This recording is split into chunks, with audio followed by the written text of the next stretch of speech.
Class 12 का result अभी तक नहीं आया है और ये जो टेंशन है, ये जो प्रेशर है, ये जो एक डर है, ये दिन ब दिन बढ़ता जा रहा है। इसका एक सबसे बड़ा रीजन यही है क्योंकि ऐसा बोला गया था कि इस बार क्लास 12 का रिजल्ट थोड़ा सा जल्दी आ जाएगा, बट ऐसा नहीं हुआ है। इसके पीछे बहुत सारे रीजन हो सकते हैं। सबसे पहला रीजन ये है कि इस बार डिजिटल इवेल्युएशन होने वाला था और डिजिटल इवेल्युएशन से ऑलरेडी बच्चे इतना ज्यादा डर रहे थे कि पता नहीं डिजिटली चीजें हो पाएंगी नहीं हो पाएंगी, क्या हमको मार्क्स सही से मिलेंगे, क्या हमें ग्रेस मार्क्स मिलेंगे, क्या हमें बोनस मार्क्स मिलेंगे, क्या हमारी चेकिंग जो है या फिर हमारी जो कॉपीज चेक होने वाली है क्या वो नॉर्मल तरीके से होंगी। तो इन सारी चीजों की वजह से ही मैं आपको बोल सकती हूँ कि आपका रिजल्ट थोड़ा सा जो है वो लेट हुआ है।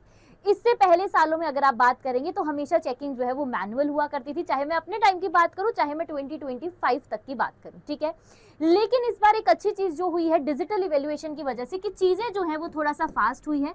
हालांकि हुआ वही है, ग्रेस मार्क्स भी आपको मिलेंगे, बोनस मार्क्स भी आपको मिलेंगे और आपकी जो कॉपी चेक हुई है वो नॉर्मल तरीके से ही हुई है। इसी वजह से देखते हुए जो है आपका रिजल्ट जहां तक हम सब ये गेस कर सकते हैं वो है मैक्सिमम डेट में आपको बता रही हूं कि आपको 15 मई से पहले पहले जो है वो आपका रिजल्ट देखने को मिल सकता है। तो आज क्या तारीख है? आज की तारीख है 4 मई। बस कुछ ही दिन की बात है, मैं बता रही हूँ 10 तारीख से लेके 15 तारीख के बीच में आपको अपना रिजल्ट जो है वो डिक्लेयर्ड होते हुए नजर आ जाएगा। तो अब सबसे बड़ी बात ये आती है कि मैम आप तो बोल रहे हो कि आपने बोला था कि जल्दी भी आ सकता है लेट भी आ सकता है, बट इसके बारे में हमें ऑफिशियली या फिर कैसे इसके बारे में हमें आइडिया लगेगा, तो वो मैं आपको बताने जा रही हूँ कि उसके लिए आपको क्या क्या करना है, कि कैसे आप अपना रिजल्ट जो है उसको चेक कर सकते हो। उसका सबसे बेहतरीन तरीका ये है कि एक तो हम सब जानते हैं कि हमारे सीबीएसई की ऑफिशियल वेबसाइट है, लेकिन सीबीएसई की ऑफिशियल वेबसाइट के साथ एक प्रॉब्लम ये हो जाती है कि लाखों बच्चे हर बार एग्जाम देते हैं और वही लाखों बच्चे इस इंतजार में बैठे रहते हैं कि कब मौका आएगा, कब रिजल्ट डिक्लेयर होगा, हम फटा से एडमिट कार्ड अपना नंबर डाल के और जो अपना रिजल्ट देख ले। उसी वजह से क्या हो जाता है कि ये जो वेबसाइट्स हैं ये आपकी क्रैश कर जाती हैं और ये काम करना बंद कर देती हैं, यानी कि ऑफलाइन चली जाती है। क्यों? क्योंकि इतने सारे लोग एक साथ रिजल्ट जो है वो चेक कर रहे होते हैं। तो आपको ये गलती नहीं करनी है।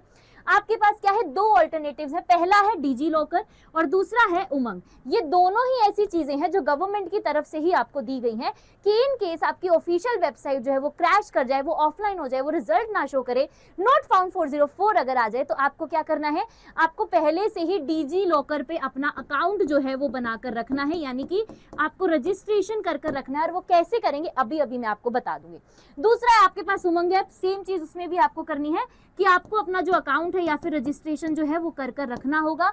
लेकिन इन सारी चीजों के लिए आपको एक ही चीज की जरूरत पड़ेगी और वो है आपका एडमिट कार्ड। तो अगर अभी तक तुम एडमिट कार्ड की रिस्पेक्ट नहीं कर रहे थे और उसको पेपर देने के बाद ऐसे ही कहीं छोड़ दिया था बेचारे को लाचार अकेला, उसको वापस से उठाओ, है ना, उसकी थोड़ी सी इज्जत करो और लाओ और अपना जो है अकाउंट यहाँ पर बनाकर रखिए। कैसे? अगर मैं आपको दिखाऊं, देखिए ये है आपके सामने डिजी लॉकर। और डिजी लॉकर की एक सबसे बेहतरीन चीज ये है कि जब भी आपका रिजल्ट अनाउंस होगा उससे 2 दिन पहले या 1 दिन पहले आपको डिजी लॉकर पे यहां पर लिखा हुआ दिख जाएगा कि your result will be announced soon. जैसे हमें क्लास 10th के टाइम पर दिखा था वैसे ही क्लास 12th के टाइम पर भी यहाँ पर आपको दिखा दिया जाएगा। जैसे अगर आप देख लो यहाँ पर कि उत्तर प्रदेश का है, कर्नाटका का है ना, ये देखो central board of school education, यानी कि आपके क्लास 10th की मार्कशीट जो है वो अब अवेलेबल है डिजी लॉकर पर।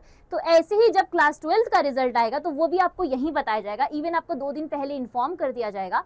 सो प्लीज मेरे बच्चा क्या करना है, ये देखो लॉग इन और रजिस्टर का ऑप्शन दिख रहा है, जाइए और इस पर क्लिक कीजिएगा। क्लिक करने के बाद क्या करेंगे आप, जैसे इस पर क्लिक करेंगे तो आपके सामने आपसे वो एक मोबाइल नंबर मांगेगा, आपको अपना मोबाइल नंबर डालना है, एक ओटीपी आएगा। ओटीपी डालने के बाद आपके सामने जब भी आपका रिजल्ट अनाउंस होगा आपके सामने एक बढ़िया सी जो एक विंडो ओपन होगी और उसके ऊपर आपको अपना एडमिट कार्ड डालना है, मतलब रोल नंबर डालना है, आपको अपनी डेट ऑफ बर्थ डालनी है ना, और आपका रिजल्ट आपके सामने आ जाएगा। ठीक है, तो उस टाइम पर पैनिक ना करने से बेहतर है पहले से ही अपनी चीजों की तैयारी कर रखिएगा। जैसे मैंने आपको इसका बताया ऐसे ही आपकी उमंग ऐप काम करती है, जिसमें आपको सेम ऐसे ही रजिस्ट्रेशन करना होता है और वो आपको जो है आपका रिजल्ट दिखा देगी जिस दिन वो डिक्लेयर हो जाएगा। ठीक है, तो अब क्योंकि मैंने आपको ये सारी चीजें बता दी है तो आपको इन सब चीजों की टेंशन नहीं लेनी है, एंड टाइम पर पैनिक नहीं करना है। हम लोग ऐसे ही आपको अपडेट्स देते रहेंगे। ये डेट आपको याद रखनी है जो मैंने अभी अभी बताई, दैट इज 15 मई। 15 मई जो है वो मैक्सिमम पीरियड है, उससे पहले आपका रिजल्ट जो है वो डिक्लेयर कर दिया जाएगा। तो अब ज्यादा समय नहीं है, ऑलरेडी बच्चों का सीयूईटी का डर पहले से ही बहुत ज्यादा चल रहा है। सो अपने सीयूईटी के डर को भी खत्म करते हुए तैयारी बढ़िया से करते रहो और चैनल को सब्सक्राइब कर लो अगर चाहते हो ऐसी सारी अपडेट्स और सारी चीजें आप लोगों को टाइम पर मिलती रहें। सो तब तक के लिए bye bye and thank you. मिलते हैं अपनी नेक्स्ट वीडियो में। सो गाइज, क्या all the best and good luck. बताना जरूर आपका रिजल्ट कैसा रहा और कमेंट में जल्दी से सारे बच्चे जो है अपना मैनिफेस्टिंग बता दो कि आपने अपने नंबर जो है वो कितने मैनिफेस्ट किए हैं। ठीक है, so bye bye and take care. Unacademy. Let's crack it.